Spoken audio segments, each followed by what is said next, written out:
whether they say it's because of parents' rights or protecting kids or whatever other rhetoric is being used. The fundamental impact of their work right now is to restrict books from people, and we have to stand for the freedom to read for the rising generation. When you look across Florida, it's clear that this has gotten to a breaking point. And when you look across the country, what we want to prevent is a situation where other states continue to copycat Florida, thinking that, students have no constitutional rights and that governments can proceed in this manner.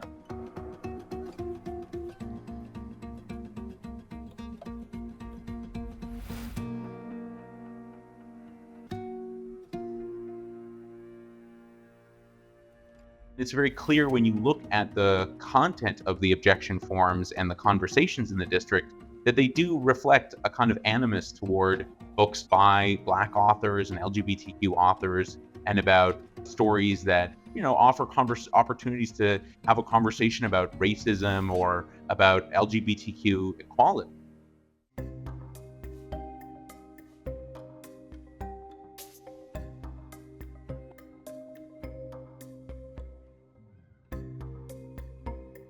Ron DeSantis, as governor, has made no secret of his efforts to exert new controls over schools through the passage of the first and now second Don't Say Gay laws, through the passage of what's been called the Stop Woke Act. I mean, these are laws that are very vague in terms of what they mean, and that the government has made little effort to clarify where are the lines. So you have situations where teachers and librarians are guessing at what might get them in trouble, and in that context, they're taking a wide berth around anything that might be remotely controversial. So even though something like the first Don't Say Gay law said nothing about banning books from school libraries, nonetheless, you had all kinds of schools pull books that had even just representations of same-sex families, just because, a student could read a book, they could ask a question, and then a teacher would have to proffer some kind of answer. And if that answer could lead to the teacher getting their license suspended, they're going to do everything they can to create the conditions where that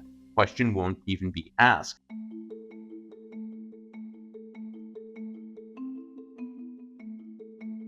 We don't need to protect young people from learning about the world. They live in the world. They want to understand about the world. They're curious about the world. And it's educators who've been professionally trained who have the most experience at, facilitating that learning. And what is happening right now is an effort to put constraints on that. And that's not about, in reality, protecting kids. That's about controlling the circulation of ideas and trying to impose control on how people think and how they speak and how they read, what they read in a society. And that's where this gets to be so dangerous and so anti-democratic. I think what's worrying right now is that this is being turned into this wedge issue where people feel like they need to take a political side to it rather than just standing for basic bedrock principles in a democracy. And that bedrock principle is that we should not be empowering, lone individuals to have this outsized control over what kinds of books everybody else can read, whether they say it's because of parents' rights or protecting kids or whatever other rhetoric is being used. The fundamental impact of their work right now is to restrict books from people. And, we have to stand for the freedom to read for the rising generation.